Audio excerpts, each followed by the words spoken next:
can't always control the things that go on around us. We can't control life stressors, but we certainly have the ability to control how we respond to them. Are we going to respond? Are we going to react? One is positive, one is not. And how we deal with life and the stressors that go on is so important when it comes to resilience.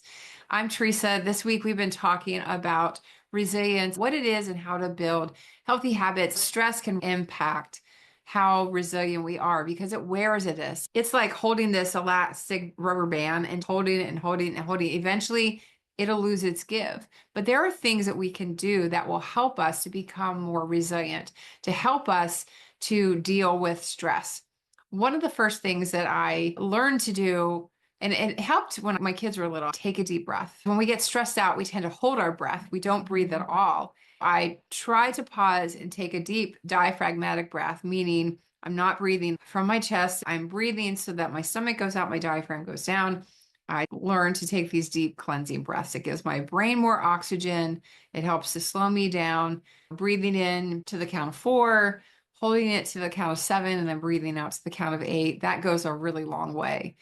As a neuroemotional technique practitioner, one of the things that we do is called FAST NET, or First Aid Stress Tool Neuroemotional Technique. And really, it's like the magic sauce. It is what I used when I got ready to take every test when I was in grad school. We have pulse points along our thumb. You hold the pulse points. We have stress points on our forehead. So we hold the pulse points and put it over the stress, and you just take those deep breaths. So sometimes I just take those deep breaths while I'm holding the pulse points, thinking about the thing that's stressing me out. And I just keep doing that and going back and forth until I feel the stress melt away.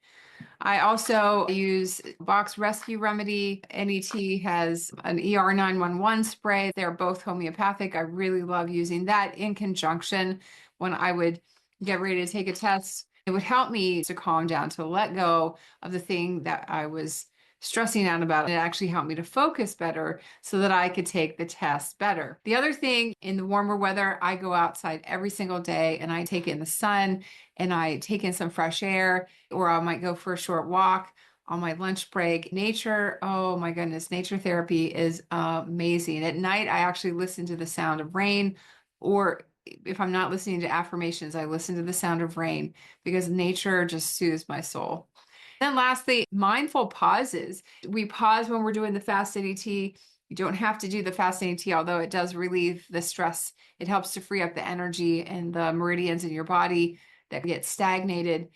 But just mindfully pausing and take a minute while we breathe. We can combine a lot of these things together and just be thankful. Take a moment and let it go. Let go of that thing. Sometimes we can't control it. So does it do us any good if we hold on to it and we just hold that tension inside of our bodies and we just stress out about it?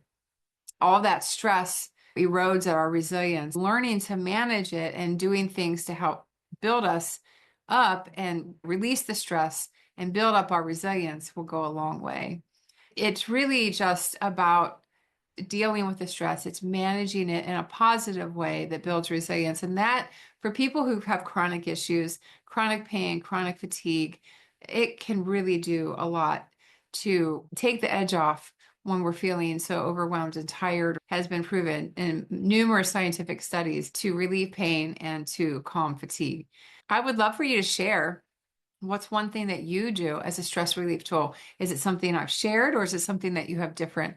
I would love to hear from you, and I look forward to you in one more video this week on managing resilience.